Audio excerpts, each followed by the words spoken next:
You can eat like a king and be healthy as a horse and fit as a fiddle, even at my age 55. There's no trick, you just have to cook and eat right. You can do it, let me show you. Hello everyone, Vinny from Nutrition Grading. How are y'all doing? Today is pasta day at my house. I'm going to compare the nutrition grades between my Calabrian eggplant pasta with the beloved Olive Garden chicken Alfredo.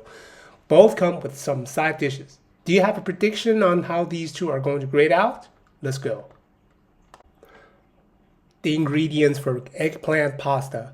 I'm using Vincenzo's recipe. I'll put the link in the description below. I'm using the highest quality ingredients I can find, but still, it's pasta day and there's just no getting around the fact that carbs are unhealthy. First, the noodles get a -4. These are slow-dried noodles of the highest quality from Italy. You can tell they're slow-dried because of the dull brownish color, as opposed to the cheap noodles in the store which have the bright orange color, which tells you they were processed with chemicals and high heat. These noodles taste a lot better than the regular ones, but still they're refined carbs, and the high quality, unfortunately, isn't enough to push the needle to a higher grade. Next, you may be surprised to see the low grades on the tomato puree and tinned tomatoes. When tomatoes are pureed, in other words, lightly processed, you can change the properties of the fresh fruit, and you end up with more sugar and less fiber. The tinned version, well, there's a kind of resin that companies put on the inside lining of the tin, and a chemical called BPA can slowly seep into the contents. Tomatoes being an acidic substance increases the rate of this absorption. I would use fresh tomatoes if I could, but the area where I live just doesn't produce very good ones. These tomato jars and tins are from Italy, and they actually have a better taste than the local fresh ones, unfortunately. So if you have good tomatoes where you live, use fresh ones whenever you can. Now to give my unhealthy pasta some balance, I'm making hummus, which is probably the healthiest dip for my vegetables.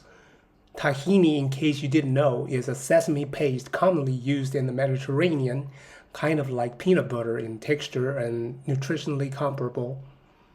The organic veggies all get a 5. All things considered, there are some positive nutritional values despite it being pasta day here. I'm going to give it a 1 overall. I'm not going to bore you with the details of cooking. Vincenzo's video does a much better job. I'm going to just show you some pictures of the process. Here I'm squeezing water out of the eggplant with a kettle filled with water. There's the pasta sauce cooking. Here's the hummus made in the blender.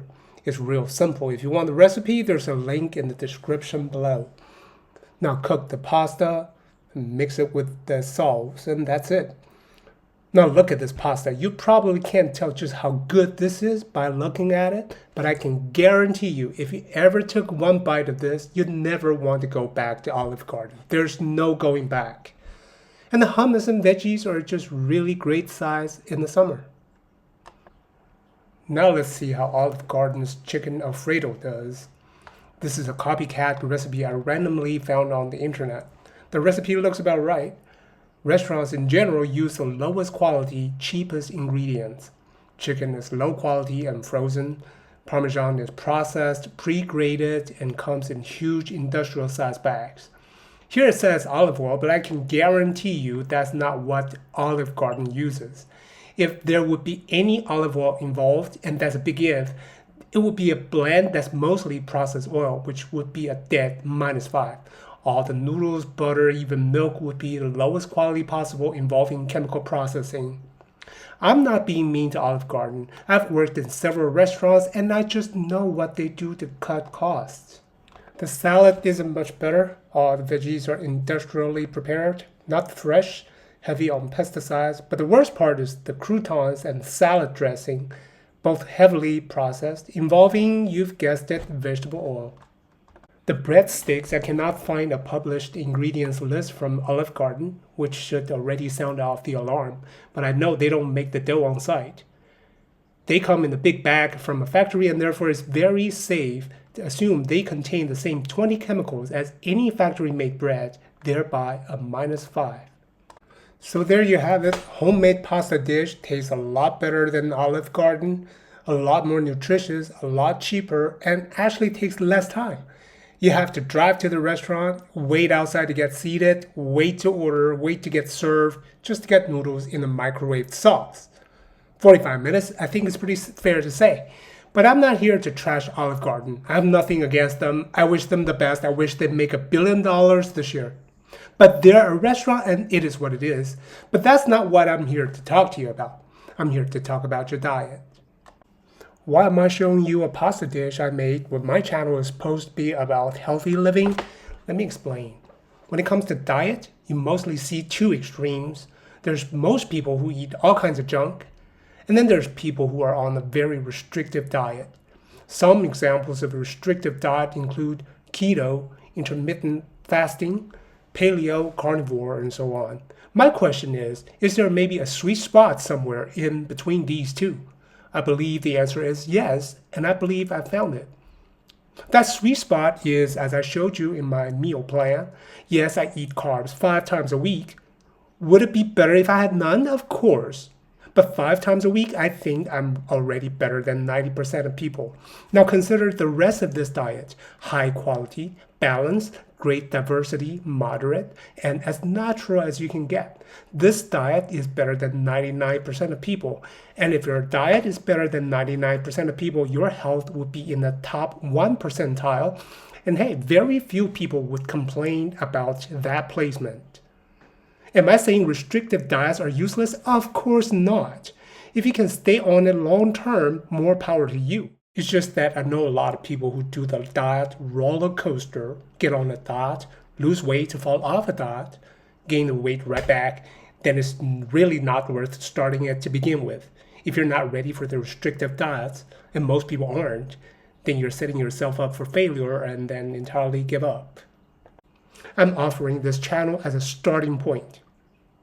You'll see that you can make little adjustments in your diet, still enjoy food a lot. You spend a little bit more money and time, all within the doable range, but you hugely improve your health. A good diet leads to good health, and good health leads to fitness. Fitness is only a side effect of a good diet. I'm going to show you a few pictures of me. Reluctantly, I have to add. And seriously, I'm not showing off. I know there are people who look better. But look, I only spend 3 to 5 hours per week in the gym. That's less time than what a lot of people spend sitting in traffic. Definitely less time than what most people spend looking at their phone in a day. I'm 55 years old. My body fat is about 15%. I bench press 130% of my body weight. I run 5 kilometers in 28 minutes. I'm never sick. I don't know 1 out of how many people are that healthy at my age, but I can tell you that is extremely rare.